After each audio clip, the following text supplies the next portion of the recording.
Hello friends, मैं हूँ राज और एक बार फिर से स्वागत है आप सभी का मेरे YouTube channel UP English T PT paper में। दोस्तों, आप लोगों का पेपर होने वाला है 8 और 9 मार्च को और उसके लिए ये वीडियो बनाया गया है। तो इस वाले वीडियो में विलियम वर्ड्सवर्थ के इंपॉर्टेंट क्वेश्चन के बारे में आपको बताएंगे। ठीक है, तो आगे शुरू करते हैं।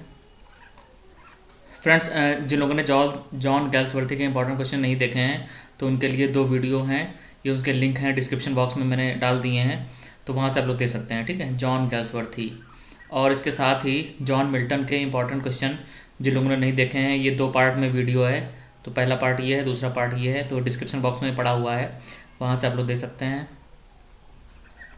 फ्रेंड्स, अब आगे चलते हैं और आगे बढ़ने से पहले ये बात बताना चाहेंगे कि जिस तरह 4 राइटर्स हैं, William Shakespeare, John Milton, William Wordsworth, John Galsworthy, तो इनका जन्म कब हुआ है और इनका देहांत कब हुआ है, तो इसको याद करना एक बहुत ही कठिन बात है। तो इसके लिए आप वैसे भी याद करते रहिए और जहाँ पे आप पढ़ते हैं वहाँ पे किसी दीवार पे आप एक कागज़ में लिख के उसको चिपका लीजिए। ठीक है, ये जितने 4 राइटर्स हैं इनका जन्म कब हुआ है और इनका देहांत कब हुआ है और इनकी जो मुख्य रचनाएं हैं, अगर संभव हो तो जहाँ पे आपका स्टडी रूम है वहाँ पे किसी दीवार पे चिपका लीजिए, तो नज़र पड़ती रहेगी बार बार, तो वो याद हो जाता है इस तरह। ठीक है, इस तरह भी कई लोग याद करते हैं। अब देखते हैं question number 1। Wordsworth was popularly known as a poet of. जो विलियम वर्ड्सवर्थ थे वो किस नाम से जाने जाते थे? तो एक तो हम लोग को सब पता है कि नेचर ऑफ पोएट कहते थे उनको। ठीक है, वो सॉरी, पोएट ऑफ नेचर। ठीक है, तो उनको पोएट ऑफ नेचर कहते थे क्योंकि कुदरत के बारे में उन्होंने बहुत ज़्यादा लिखा है और उन्होंने प्रकृति की बहुत तारीफ की है। तो उसके अलावा भी इनको कहते थे the lake district, poet of lake district भी इनको कहा जाता था। ठीक है, लेक डिस्ट्रिक्ट इसलिए कहा जाता था क्योंकि इनका जहाँ पे घर था, वो जो एरिया था, वो जो स्थान था, वो लेक डिस्ट्रिक्ट के अंतर्गत आता था। William Wordsworth house in Cockermouth, Cumberland, part of the scenic region in north western England known as the lake district. जहाँ पे इनका घर था कॉकरमाउथ, कम्बरलैंड, इसको भी आप याद कर लीजिए क्योंकि कई बार ये भी पूछ देता है कि इनका जन्म कहाँ हुआ था, लोकेलिटी क्या थी। तो कॉकरमाउथ, कम्बरलैंड था, ये कहाँ पड़ता है? नॉर्थ वेस्टर्न इंग्लैंड में पड़ता है और वो जो एरिया है वो लेक डिस्ट्रिक्ट के नाम से जाना जाता है। संभव है कि वहाँ पे कोई झील हो और वहाँ पे ये रहते हों। ठीक है, तो ये जो लेक थी वहाँ पे ये खेलते कूदते थे। वहाँ एक इन्होंने पोएम लिखी है लीच गैदरर करके, उसमें है। तो वो जो जहाँ पे लेक थी वहाँ पे इनको कोई व्यक्ति मिला था, तो वो लीच मतलब इकट्ठा कर रहा था, जो जोंक होती है, तो उसके ऊपर भी इन्होंने एक पोएम लिखी है, लीच गैदर करके उसका टॉपिक है। ठीक है, तो ये आपको बता दिया लेक डिस्ट्रिक्ट और पूरी जानकारी आपको देंगे। The lake poets were the group of English poets who all lived in the lake district of England. Lake, इसमें 3 पोएट्स हैं जिनको लेक पोएट्स कहा जाता है। ठीक है, और ये लोग कहाँ रहते थे? लेक डिस्ट्रिक्ट ऑफ इंग्लैंड में रहते थे, यूनाइटेड किंगडम यानी ब्रिटेन की बात है। Robert Southee, William Wordsworth, S T college के साथ मिलकर विलियम वर्ड्सवर्थ ने लिरिकल बैलेड लिखा था, तो इनके बहुत ही खास दोस्त थे। उसके अलावा रॉबर्ट साउथी भी थे, उनको भी लेक पोएट कहा जाता है क्योंकि ये तीनों पोएट जो थे ये वहीं पर रहते थे, जहाँ पे लेक डिस्ट्रिक्ट था वहीं पे तीनों लोग रहते थे, तो इसलिए इनको लेक पोएट्स कहा जाता है। ठीक है, ये हो गया और अब चलते हैं क्वेश्चन नंबर 2 पे।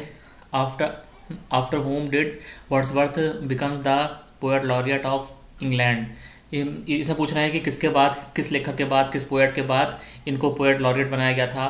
तो सही जवाब है रॉबर्ट साउथी का देहांत हो गया था, उसके बाद विलियम वर्ड्सवर्थ को पोएट लॉरिएट बना दिया गया था। Wordsworth was Britain poet laureate from 1843 से लेकर जब तक इनकी मृत्यु नहीं हो गई है तब तक ये बने रहे थे। और कब इनको बनाया गया था? तो following the death of Robert Southey in 1843 में रॉबर्ट साउथी का देहांत हो गया था, जो कि राजकवि थे, राष्ट्र कवि थे, पोएट लॉरिएट थे। तो उसके बाद विलियम वर्ड्सवर्थ को बना दिया गया था। ठीक है, शुरू में इन्होंने क्या कहते हैं, इसको लेने से मना कर दिया था। He initially refuse the honour saying that he was too old but accepted when the prime minister Robert Peel assured him. शुरू में इन्होंने लेने से मना कर दिया था और कहा था कि मेरी बहुत उम्र हो चुकी है और मैं इसके योग्य नहीं हूँ, लेकिन प्राइम मिनिस्टर रॉबर्ट पील थे, उन्होंने जोर दिया you shall have nothing required of you, मतलब उनका कहना था कि तुम्हें कुछ भी लिखना नहीं पड़ेगा। Wordsworth thus became the only poet laureate to write no official verses। तो यहाँ सबसे मज़े की बात यह है कि विलियम वर्ड्सवर्थ जो थे वो पोएट लॉरियट बन गए थे, पर उन्हें कोई कविताएं लिखनी नहीं पड़ती थीं, और जो उनको पैसा था, जो भी फ़ायदे थे, आर्थिक लाभ थे, वो उनको मिलते रहते थे। तो सबसे मज़े की बात यह है कि उन्हें कुछ लिखना नहीं पड़ रहा था, और उसके बावजूद भी वे पोएट लॉरियट थे ब्रिटेन के। ठीक है, तो पूरी बात आपको बता दी। अब देखेंगे question number 3। Wordsworth was accused of being the lost leader by. William Wordsworth की बुराई की है, इनकी निंदा की है, व्यंग्य किया है लॉस्ट लीडर कह के। लॉस्ट लीडर माने वह नेता जो खो गया, जो भ्रमित हो गया, जो भटक गया। किसने? तो रॉबर्ट ब्राउनिंग ने पोएम लिखी थी the lost leader. The lost leader is an 1845 poem by Robert browning. 1845 में पब्लिश हुई होगी। ठीक है, रॉबर्ट ब्राउनिंग ने। और इसमें क्या हुआ था, इसमें क्या कहते हैं, इसमें ये हुआ था कि जब पोएट लॉरियट इनको बना दिया गया था, तो उसके बाद इनको कुछ पेंशन दी गई थी, वो भी इन्होंने स्वीकार कर ली थी। तो ये माना जा रहा था कि जो उस समय महारानी थी, उनके कदमों में के सामने ये झुक गए हैं। और शुरू में ये जो उस समय जो जुल्म हो रहे थे, जो महारानी उस समय जुल्म कर रही थी, या उनका शासन अच्छा नहीं था, तो शुरू में विलियम वर्ड्सवर्थ उनका विरोध करते थे, परंतु बाद में ये उनके साइड चले गए थे, और माना जा रहा था कि महारानी के सामने ये झुक गए हैं। ठीक है, ऐसा माना जा रहा था, इन्होंने सरेंडर कर दिया है। इस वजह से रॉबर्ट ब्राउनिंग ने इनकी बुराई की थी, और कहा था द लॉस्ट लीडर कहकर इनको पुकारा था। क्वेश्चन नंबर 4 देखते हैं। William Wordsworth famous preface to the lyrical ballad was. अब इन्होंने जो प्रीफेस लिखा है, प्रीफेस का मतलब होता है प्रस्तावना, तो इसमें ऑप्शन है कि the preface to the first edition of lyrical ballad, the preface to the second edition of the lyrical ballad. तो ये दूसरी बार जो आया था, जब पब्लिश हुआ था लिरिकल बैलेड, तो उसके साथ में ये प्रीफेस जोड़ा गया था। ठीक है, तो ध्यान देने वाली जो बात है, सेकंड एडिशन में जो लिरिकल बैलेड पब्लिश हुआ था, दूसरी बार जब पब्लिश हुआ था, तो उसमें ही वो प्रीफेस आया था, यानी कि प्रस्तावना आया था। The preface to the lyrical ballad is an essay composed by William Wordsworth. ये एक एसे के रूप में था, निबंध के रूप में था। For the second edition often refer to the 1800 edition. इसको 1800 एडिशन के नाम से पुकारा जाता है। Of the poetry collection lyrical ballad, it has come to be seen as de facto manifesto of the romantic movement. और तभी से माना जाता है, जब लिरिकल बैलेड पब्लिश हो गया था, तो उसको ही माना जाता है कि उसके बाद से रोमांटिक मूवमेंट की शुरुआत हो गई। ठीक है, रोमांटिसिज्म की शुरुआत हो गई। और रोमांटिसिज्म के बारे में हमने आपको बताया था कि रोमांटिसिज्म में जो कविताएं इमोशंस बहुत होता था, नेचर के बारे में बताते थे, लव पोएम भी होती थी। ठीक है, मनुष्य, मैन एंड नेचर का जो रिलेशन था, उसके बारे में ज़्यादा बात होती थी। तो ये हो गया। अब देखते हैं question number 5। Just for a handful of silver he left us, just for ribbon to stick in his coat. तो फ्रेंड्स, जितने लोग भी तैयारी कर रहे हैं, मुझे लगता है कि सबको ये बात पता होगा, तुरंत आप लोग पहचान लेंगे कि ये कहाँ से आया है। The lost leader by Robert browning से लिया गया है, क्योंकि ये जो पंक्तियाँ हैं कई बार आप लोगों ने पढ़ी होंगी। Just for the handful of silver he left अस, चांदी के कुछ सिक्कों के लिए वह हमें छोड़ गया। Just for ribbon to stick in his coat, और एक तमगे के लिए, एक रिबन के लिए, एक छोटी चीज़ के लिए उसने क्या कहते हैं, वो हम लोग को छोड़ के चला गया। ये इसका अर्थ है, और रॉबर्ट ब्राउनिंग ने ये लिखी थी। तो इसमें कह रहे हैं कि क्या चीज़ बताना चाह रहे थे। Royalty paid to him by the publishers, नहीं, पब्लिशर की बात नहीं है। A pension granted to him by the government, तो इसमें यही वाला बी वाला हो जाएगा। ठीक है, सरकार ने, महारानी ने उनको एक पेंशन दी थी, तो उन्होंने स्वीकार कर ली थी, और फिर ये माना जा रहा था कि महारानी के सामने इन्होंने घुटने टेक दिए हैं।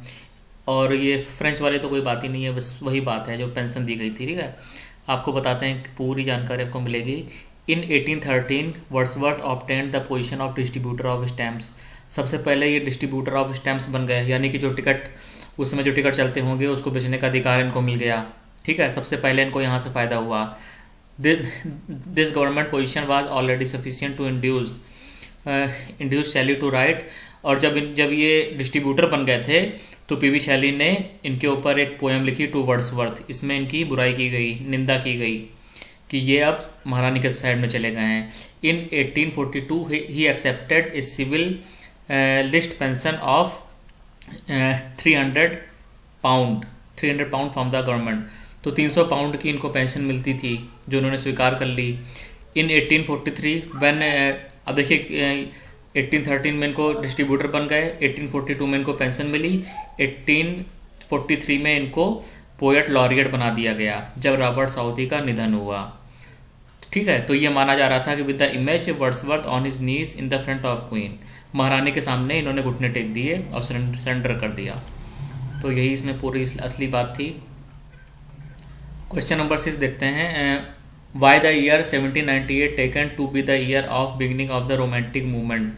1798 को रोमांटिक मूवमेंट शुरू होने माना जाता है कि 1798 में रोमांटिक मूवमेंट शुरू हुआ। क्यों, ऐसा क्यों हुआ?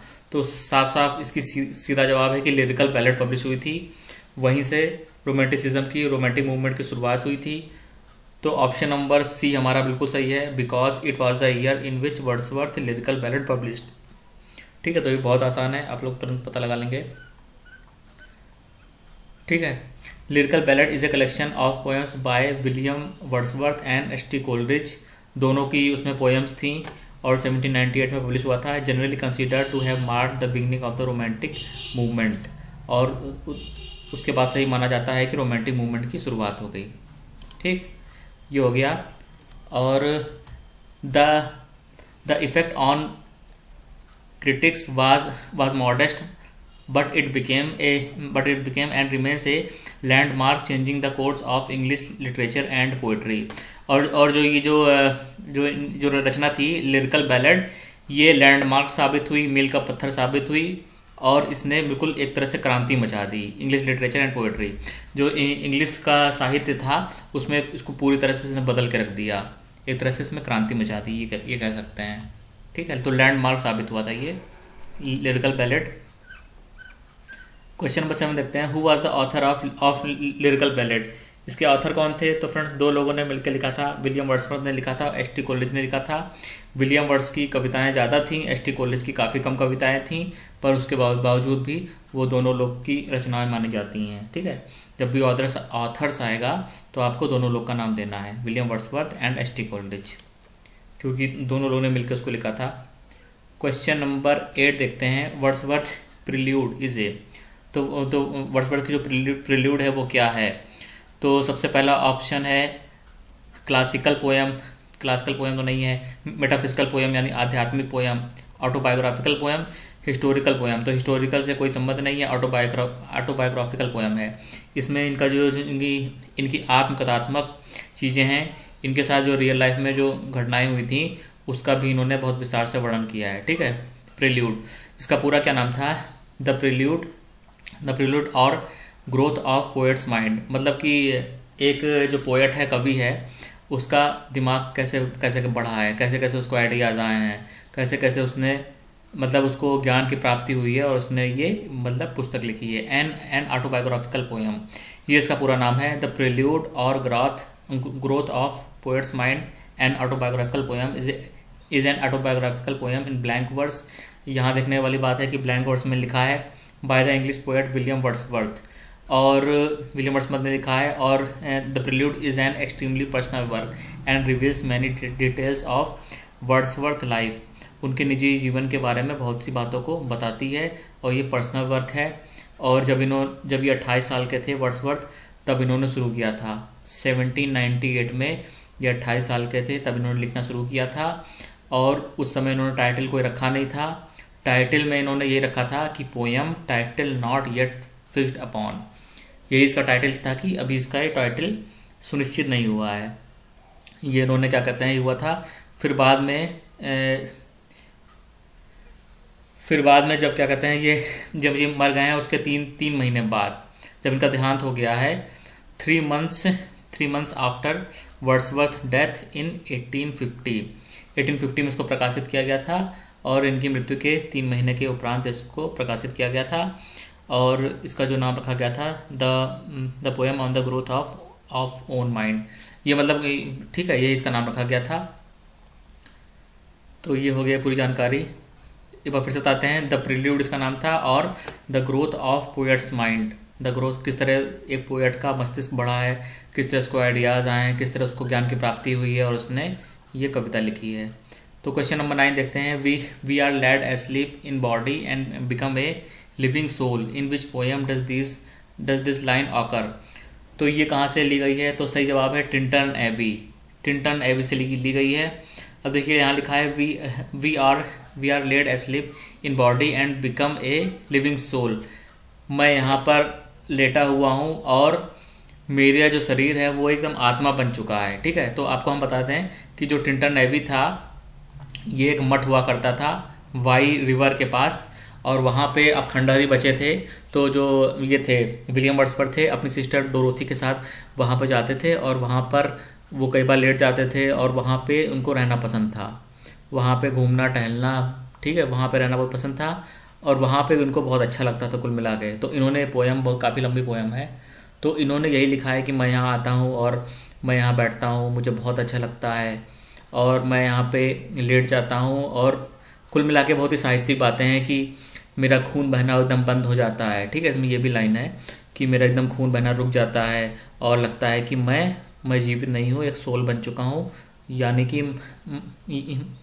जो जो परम सुख होता है, परम आनंद, उसकी मुझे प्राप्ति हो चुकी है। ठीक है, तो सारी बातें इसमें बहुत ज़्यादा साहित्यिक बातें हैं। तो आप पहचानेंगे कैसे? टिंटन एबी जो था एक मठ था, तो वहाँ पे आके ये समय बिताना पसंद करते थे, वहीं पे आके ये काफ़ी समय रहते थे, तो वहीं से आप पता लगा लेंगे। ठीक है, ये वहाँ पे बैठ जाते थे, लेट जाते थे, पोएम्स लिखते थे, वहाँ पे काफ़ी समय इनको बिताना पसंद था। तो इस तरह इन्होंने ये जो हमने एक थोड़ा सा पार्ट ले लिया है, ये देखिए ऑलमोस्ट सस्पेंडेड, ये पूरी इसमें लाइन है, and even the motion of human blood almost suspended. फिर यहाँ पे कह रहे हैं कि जो मेरे शरीर में जो खून बह रहा है वो भी सस्पेंड हो चुका है, वो भी रुक चुका है। वी आर लेड एस्लीप, मैं यहाँ पे लेटा हुआ हूँ, सो रहा हूँ, in body and become a living soul, और मैं जीती जागती एक आत्मा बन चुका हूँ। While with an eye made quiet by the power. अब कुल मिला के वहाँ साहित्यिक बातें हैं इसमें पूरी। तो ये येलो में मैंने आपको करके दिखा दिया। ठीक है, वाई रिवर के पास था ये, जहाँ पे जो टिंटन एबी था वाई रिवर के पास था, और वहाँ पे इनको कुल मिला के बहुत अच्छा लगता था। Deeply rested, he tells that he feels deeply rested, वहाँ पे जाते थे, विश्राम करना इनको बहुत पसंद था। और कुल मिला के रिलैक्सेशन, मूवमेंट ऑफ रिलैक्सेशन, वहाँ पे जाके ये विश्राम करना इनको बहुत पसंद था। और ही फील्स ब्लेस्ड, वहाँ पे इनको बहुत ही अच्छा लगता था। ठीक है, तो ये हो गया पूरा। अब देखते हैं question number 10। But Europe at that time was thrilled with joy. इसको भी हज़ारों बार हम लोग पढ़ चुके हैं। France standing on the top of golden hours. तो फ्रांस, यहाँ से आप पता लगा लेंगे किसकी बात है, ये फ्रेंच रेवोल्यूशन की बात है। ठीक है, फ्रांस से ही आप लोग पता लगा लेंगे। But Europe at that time was thrilled with Joy, जिस समय की बात है उस समय फ्रेंच रेवोल्यूशन हुआ था, उस समय की बात है ये। और विलियम वर्ड्सवर्थ थे, वो वहाँ पे गए थे, फ्रांस में गए थे, और इन्होंने वहाँ पे भाग भी लिया था, जो वहाँ पे रेवोल्यूशन हुआ था, क्रांति हुई थी। ठीक है, तो ऑप्शन नंबर सी से हो जाएगा, the period of French revolution की वहाँ बात हो रही है। यहाँ पे इन्होंने कुल मिला के बहुत ज़्यादा ये उससे ज़्यादा प्रभावित थे, बहुत ज़्यादा प्रेरित थे फ्रेंच रेवोल्यूशन से। और ये कहाँ से लिया गया है? Wordsworth memoirs of his journey to France in 1790 में ये गए थे। It comes from book 6 Cambridge and the Alps. Cambridge and Alps नामक किताब में इन्होंने मेमोयर्स लिखा था, यानी संस्मरण लिखा था कि फ्रांस में क्या क्या हुआ है। ठीक है, तो ये उसी में से हमने लिया है। But Europe at that time was, ठीक है, तो आप तुरंत पता लगा लेंगे, फ्रांस से ही मालूम पड़ जाएगा कि फ्रेंच रेवोल्यूशन की बात हो रही है ये। दोस्तों, अगर वीडियो पसंद आ रहा है तो कृपया लाइक करें, और जो लोग नए हैं वे लोग सब्सक्राइब कर लें, जिससे आपको सब वीडियो अच्छे मिल सकें। और फ्रेंड्स, किस किस टॉपिक पे आप लोग वीडियो चाहते हैं वो भी आप लोग मुझे कमेंट करके बताएं, तो उस पर और भी वीडियो हम बनाएंगे। अब देखते हैं question number 11। Bliss was it in that dawn to be alive but to be young was very very heaven. अब फ्रेंड्स, यहाँ पे भी फ्रेंच रेवोल्यूशन की बात हो रही है। यहाँ पे कह रहे हैं कि उस समय की जो सुबह थी वो जिसने देखी वो लोग बहुत ही किस्मत वाले थे, वो लोग जीते जागते थे। But to be young was very heaven, और वो एक तरह से स्वर्ग देखने के बराबर था। ठीक है, यहाँ पे फ्रेंच रेवोल्यूशन की बात हो रही है, पर यहाँ क्वेश्चन क्या पूछ रहा है? These lines occurs in William Wordsworth. अब ये पूछ रहे हैं कि ये जो लाइनें हैं ये विलियम वर्ड्सवर्थ की किस पुस्तक से आई हैं? टिंटन एबी, ये तो कविता है, the excursion, immortality ode, the prelude, तो ऑप्शन सही है इसका द प्रिल्यूड। अब प्रिल्यूड में 14 बुक्स हैं, आपको दिखाते हैं। जो प्रिल्यूड है इसमें कुल मिला के 14 बुक्स हैं, और 9, 10, 11 की जो बुक्स हैं वो फ्रांस से संबंधित हैं। जो ये फ्रेंच रेवोल्यूशन में जो उन्होंने भाग लिया था, ठीक है, ये वहाँ पे थे, वहाँ पे रहे थे और उन्होंने बाकायदा भाग लिया था। तो residence in France, continued residence in France. तो ये वाली जो बुक्स हैं उसमें ही इन्होंने अपना जिक्र किया है कि फ्रांस में क्या क्या हुआ था और किस तरह वहाँ पे मतलब क्या क्या उनको चीज़ें अच्छी लगी, ठीक है। तो यही इसका मीनिंग है। Bliss was it in that dawn to believe, जो लोग उस समय जिन्होंने वो फ्रांस की क्रांति देखी वो एक तरह से वरदान था, ठीक है। ब्लिस माने होता है जैसे कुछ बहुत अच्छी चीज़ होती है उसको प्लस बोलते हैं, ठीक है। वो एक तरह से वरदान था, बहुत ही अच्छी बात थी, कुछ देखने को मिला। But to be young was very heaven, यही करके इसी तरह करके है, ठीक है। तो जब भी इससे पूछेंगे तो आपको क्या बताना है द प्रिल्यूड, क्योंकि इसमें 14 बुक्स हैं। और फ्रांस वाला जो मेमोयर्स है, संस्मरण है, वो भी इन्होंने उसी में लिखा है द प्रिल्यूड में। अब देखते हैं question number 12। Wordsworth wrote a sonnet on, इन्होंने सोनेट लिखी थी किस पे, फिलिप सिडनी पे, विलियम शेक्सपियर पर, बेन जॉनसन पे, जॉन मिल्टन पे। तो इन्होंने जॉन मिल्टन पे लिखा था क्योंकि ये जॉन मिल्टन से बहुत ज़्यादा प्रभावित थे, उनको बहुत ही पसंद करते थे। इन्होंने लंदन 1802 लिखा था, जिसमें इन्होंने बताया था कि जो ब्रिटेन है वहाँ के लोग हैं बहुत ही स्वार्थी हो चुके हैं, स्टैगनेंट। उसमें एक वर्ड है स्टैगनेंट, मतलब स्टैगनेंट माने होता है जो बिल्कुल रुका हुआ पानी होता है, ठीक है। तो वहाँ के लोगों के पास कोई आइडियाज़ नहीं है, लोग स्वार्थी हो चुके हैं, किसी के पास कोई विचार नहीं है, आइडियोलॉजी नहीं है। और मिल्टन आप यहाँ पे होते तो हम लोग को रास्ता दिखाते, हम लोग के लीडर बनते। ये इस तरह का इसमें थीम है पूरी। London 1802 is a poem by English romantic poet William Wordsworth address to John Milton. John Milton के बारे में है और इन्होंने कहा है कि तुम मतलब बहुत कुछ इन्होंने बताया उसके लिए। In the poem Wordsworth castigates the English people as stagnant and selfish, और इन्होंने इंग्लैंड के लोगों को बहुत ही बुरा कहा है और बहुत ही स्वार्थी बताया है, ठीक है। और इन्होंने यही बार बार कहा है कि मिल्टन होते तो हमें सबको एक रास्ता दिखाते हैं। अब देखते हैं question number 13। They flash upon their inward I which is the bliss of solitude. अब देखिए ये जो पोयम ली गई है ये डेफोडिल्स से ली गई है, ठीक है। दे flash upon their inward I, inward आई माने होता है ड्रीम्स। इनवर्ड आई का सीधा मीनिंग है कि ड्रीम्स, सपनों में किसी चीज़ को देखना। विच is the bliss of solitude, और एकांत में जो स्पीकर है वो कह रहा है कि मुझे एकांत में बहुत आनंद आता है। तो ये लिया गया है डेफोडिल्स से। अब यहाँ पे जो उसका पूरा नाम था, I wandered lonely as a cloud, मैं एक बादल की तरह घूम रहा हूँ। ये इसका वो हो गया, हिंदी हो गया। Also commonly known as daffodils. अब ये जो पोयम है I wandered lonely as a cloud, यही जो पोयम है इसको ही डेफोडिल्स कहकर भी पुकारा जाता है। तो जब कभी डेफोडिल्स की बात आए तो आप लोग ये समझ जाना कि I wandered lonely as a cloud की बात हो रही है, और जब ये लिखा हो तो भी समझ जाना कि डेफोडिल्स की बात हो रही है, ठीक है। तो जो विलियम वर्ड्सवर्थ की ये पोयम है मोस्ट फेमस वर्क में से है। The poem was inspired by an event on 15 April 1802 in which Wordsworth and his sister Dorothy came across a long belt of daffodils। ये अपनी सिस्टर डोरोथी के साथ ये कहीं पे गए थे तो वहाँ पर डेफोडिल्स की बेल्ट थी। ये एक तरह का फूल होता है डेफोडिल्स, तो उनको देख के उनको बहुत अच्छा लगता है। फिर ये बाद में आए तो इन्होंने ये कविता लिखी थी डेफोडिल्स। इसमें इन्होंने लिखा है कि जब मैं थका हुआ होता हूँ, आपको दिखा रहा है, ये पूरी पोयम है इसका, ठीक है। इसको पॉज करके आप देखना चाहें देख लेना।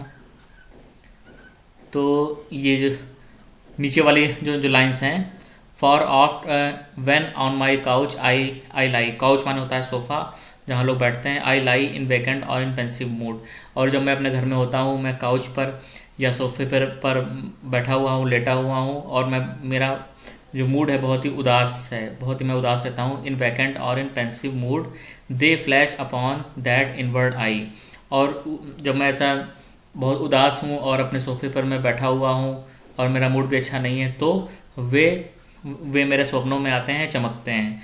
अब वे कौन है? डेफोडिल्स, के जो फ्लावर हैं, डेफोडिल्स फ्लावर, वे आते हैं और मेरे सपनों में चमकते हैं, which is the bliss of solitude, और मुझे बहुत ही आनंद की प्राप्ति होती है। And then my heart with pleasure fills, और मेरा जो हृदय है वो प्लेजर से, आनंद से भर जाता है। And dances with the daffodils, और वो भी डेफोडिल्स के साथ डांस करने लग जाता है। ठीक है, तो पूरी कुल मिला के साहित्य की यहाँ बातें हैं, तो आप लोग तुरंत समझ जाना कि डेफोडिल्स पोएम से ये लिया गया है।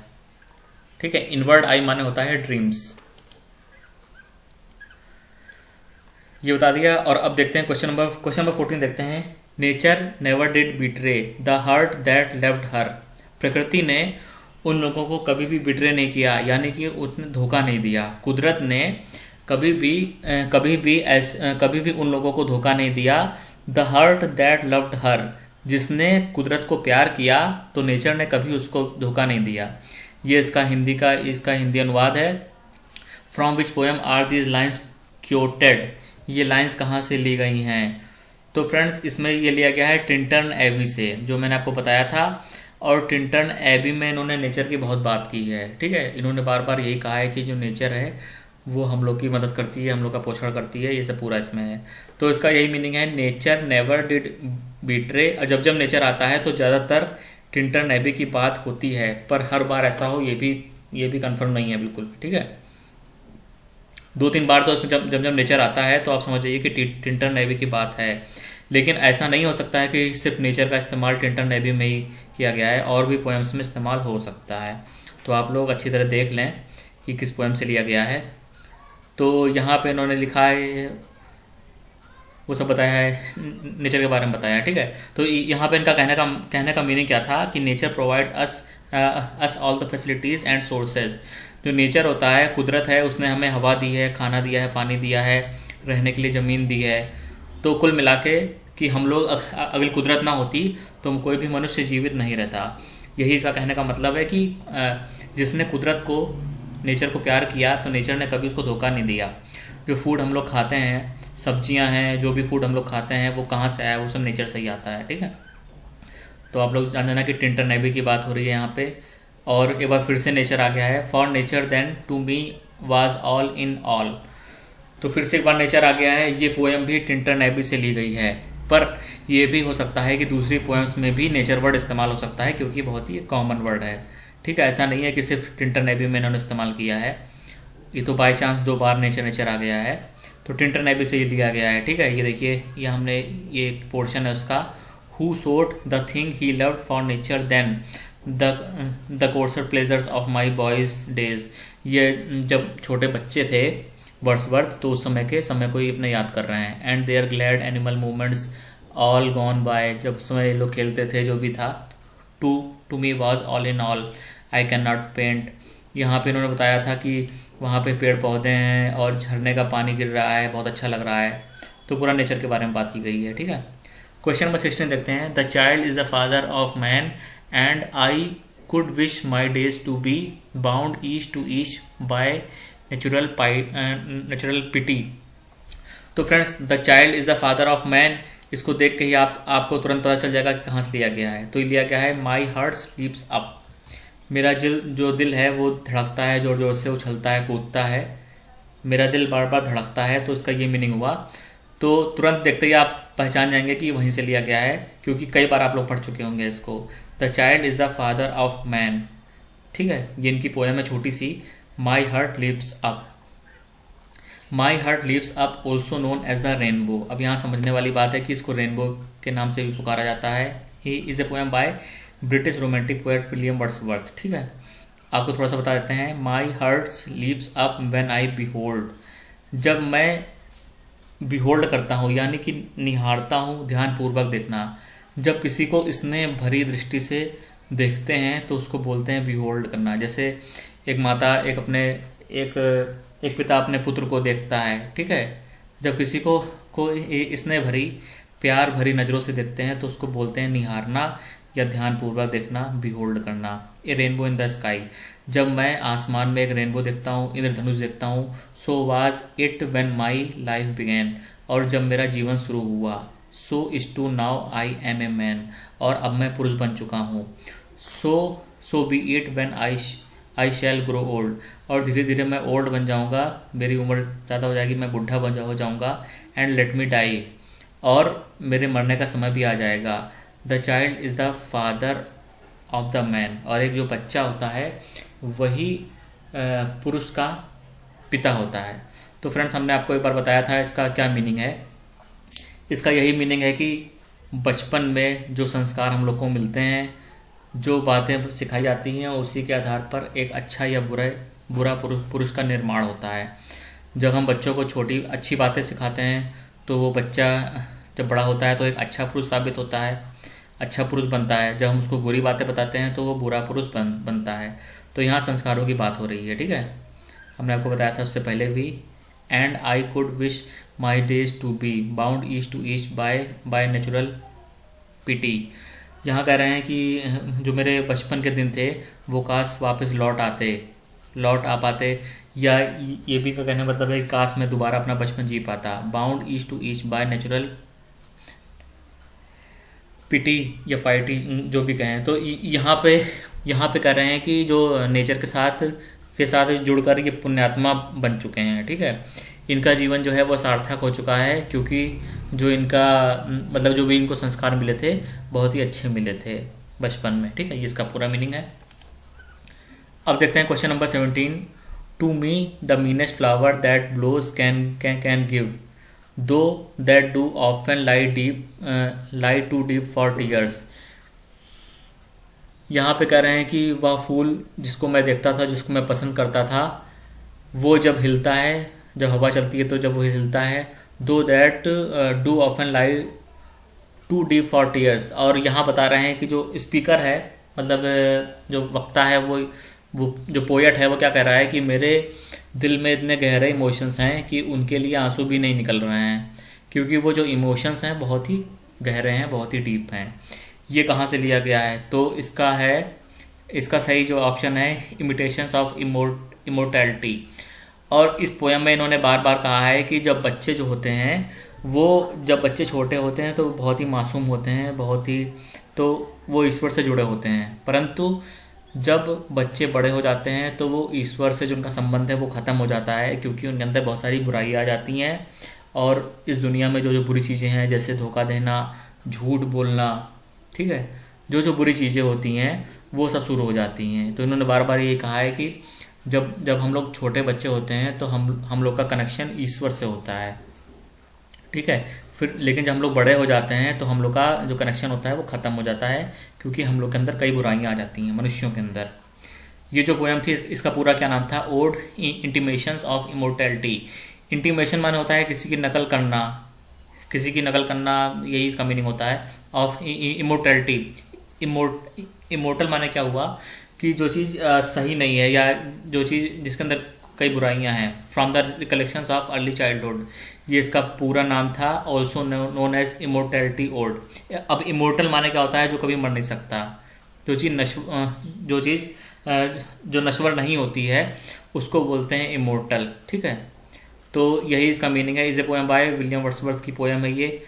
पब्लिश कब हुई थी? ये पोएम्स इन 2 वॉल्यूम्स में पब्लिश हुई थी, 1807 में पब्लिश हुई थी, ठीक है। ये इसका मीनिंग है। Thanks to the human heart by which we live, thanks to its tenderness.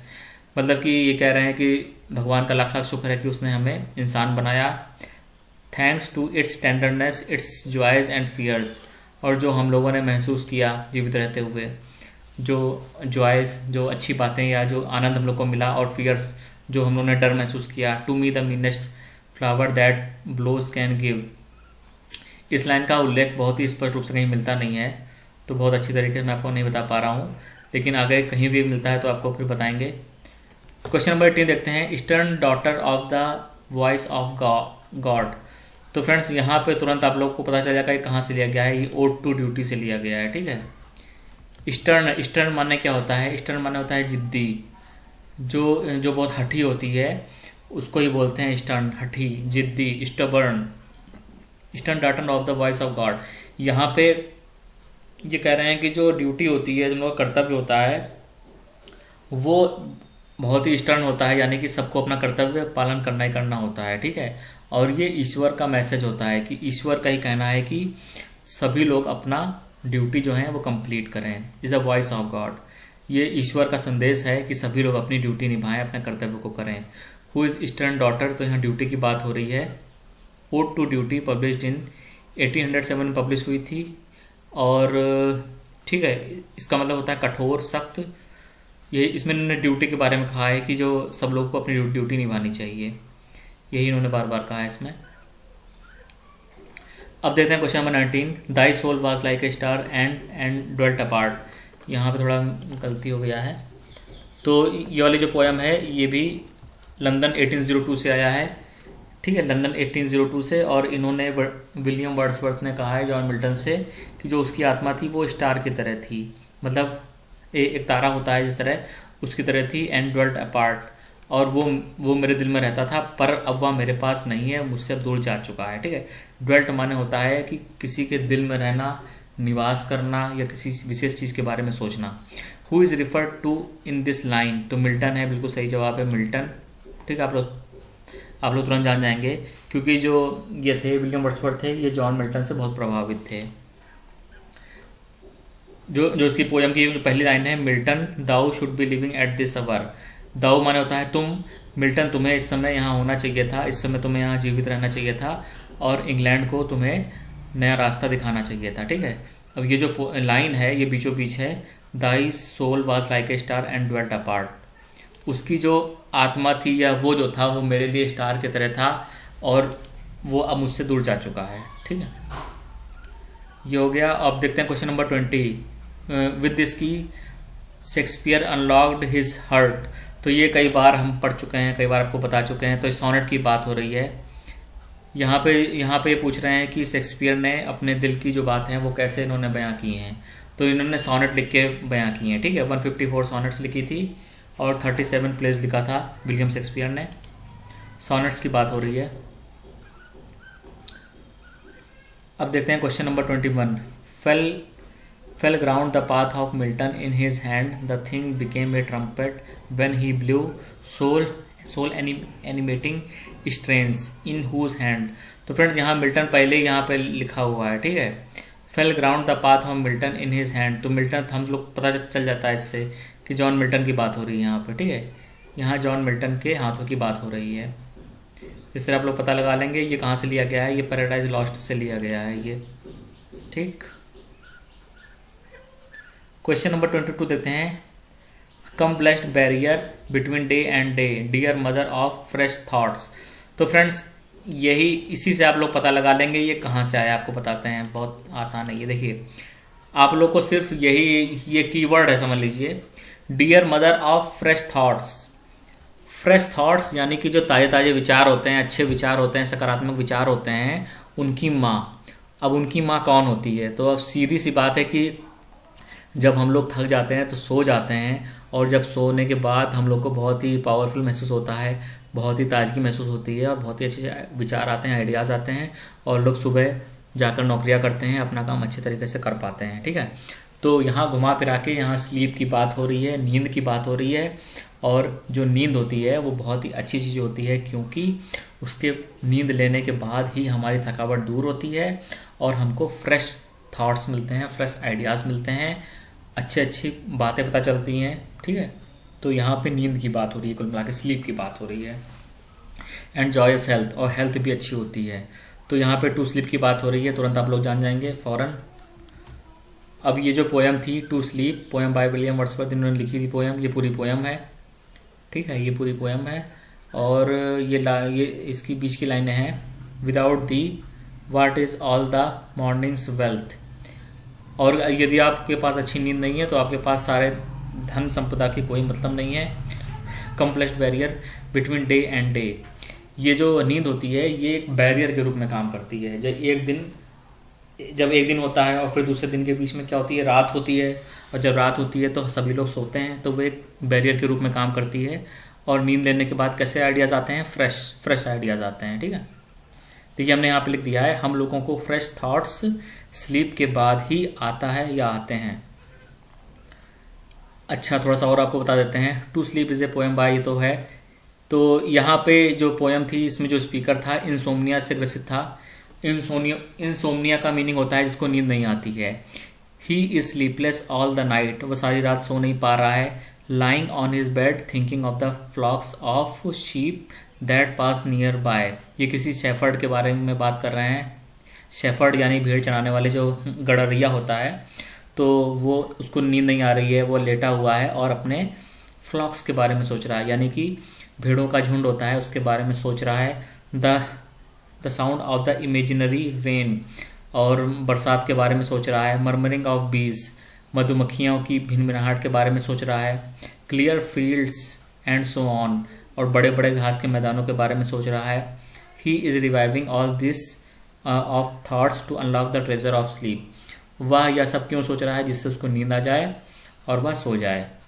Lying sleepless for 3 days, he is trying by all the means of hook and crook to acquire sleep, और 3 दिनों तक वह सो नहीं पाया और अब वह सोना चाहता है, तो वह अपने भेड़ों के झुंड के बारे में सोच रहा है, बरसात के बारे में सोच रहा है, और भी घास के मैदानों के बारे में सोच रहा है। ठीक है, यहाँ शेफर्ड की बात हो रही है। क्वेश्चन नंबर 23 देखते हैं। Me this unchartered freedom tires, I feel the weight of chance desire, from which poem are these lines quoted, ये कहाँ से ली गई है? तो इसका सही जवाब है ode to duty. Ode to duty से लिया गया है। ठीक है, ये यहाँ आप लोग कुछ अपना बना लीजिएगा शॉर्टकट। ओड टू ड्यूटी से लिया गया है ये, और इसका मीनिंग क्या होता है? मे दिस अनचार्टर्ड, अनचार्टर्ड मान होता है अनाधिकार। जब कोई अधिकार, किसी चीज़ का अनाधिकार होता है, अधिकार नहीं होता है, तो उसको ही बोलते हैं। Freedom tires I feel the weight of chance desire, इसका जो मीनिंग है बहुत ही गूढ़ मीनिंग है और कहीं भी इसका साफ साफ स्पष्ट मिला नहीं है, तो इस वजह से मैं आप लोग को नहीं बता पा रहा हूँ। माई होप्स, इसका साफ साफ स्पष्ट रूप से कहीं मिलता नहीं है, लेकिन ये ओ टू ड्यूटी में से है। ठीक है, इसका भावार्थ कहीं प्राप्त नहीं हो पाया। क्वेश्चन नंबर 24 देखते हैं। What kind of poem is Laodamia, Laodamia किस प्रकार की पोएम है? तो ऑप्शन नंबर डी सही है, ए नरेटिव पोएम। अब देखिए इसका मैंने शॉर्टकट क्या बनाया है, लाओडामिया। लाओडामिया जब हम लोग ये वर्ड सुनते हैं तो लगता है कि किसी नारी के बारे में है। ठीक है, किसी नारी के बारे में, अगली नारी तक आप लोग पहुंच गए तो नैरेटिव तक आप लोग पहुंच जाएंगे। नारी नैरेटिव, नारी नैरेटिव। ठीक है, तो लाओडामिया जैसे ही हम ये वर्ड सुनते हैं लाओडामिया, हमें पता चलता है ये किसी स्त्री के बारे में है, किसी नारी के बारे में है। ठीक है, तो अगली नारी तक आप लोग पहुंच गए तो नैरेटिव तक पहुंच जाएंगे, आप लोग तुरंत बता पाएंगे कि इन्हें नैरेटिव पोएम है। Laodamia is an narrative poem by William Wordsworth based on a story from the Trojan war, Trojan war के ऊपर है ये। ठीक है, लाओडामिया। देखते हैं question number 25। Dust as we are the immortal spirit grows like harmony in music that is a dark inscrutable workmanship that reconcile discordant elements, ये कहाँ से लिया गया है? तो इसका सही जवाब है द प्रिल्यूड। द प्रिल्यूड से ये लिया गया है। आप लोग को इसका कुछ शॉर्टकट वगैरह याद करने का बनाना पड़ेगा। ठीक है, तो इसका भी कहीं बहुत साफ साफ मिलता नहीं है। Dust as we are the immortal spirit grows, सारी जो बातें हैं बहुत ही साहित्यिक बातें हैं, तो इसको समझना और भी ज़्यादा कठिन हो जाता है। लाइक हारमनी इन म्यूज़िक, यहाँ कह रहे हैं जिस तरह जब संगीत बजता है तो बहुत ही अच्छा लगता है, हारमनी आती है, सुख शांति आती है। There is a dark inscrutable workmanship that reconcile discordant elements, और इस तरह की जो कौशल हुनर डेवलप होता है जिससे दो विपरीत चीज़ें भी आपस में जुड़ जाती हैं, मिल जाती हैं। ठीक है, ये इसका मीनिंग है। Dust as we are the immortal spirit grows, अब ये इन्होंने बहुत साहित्यिक बातें हैं इसमें कि जो इस इमोर्टल स्पिरिट है यानी कि किसी की आत्मा है वो ग्रो हो रही है, उसका बहुत ज़्यादा अच्छा लग रहा है, इस तरह की इसमें बात है। ठीक है, तो फ्रेंड्स यहाँ पे ये वीडियो ख़त्म हो गया है, और भी हम वीडियो बनाते रहेंगे, और जिस टॉपिक पे आप लोग वीडियो चाहते हैं तो वो कमेंट करके आप लोगों को बताएंगे, तो हम इसके लिए और वीडियो बनाएंगे। Thank you.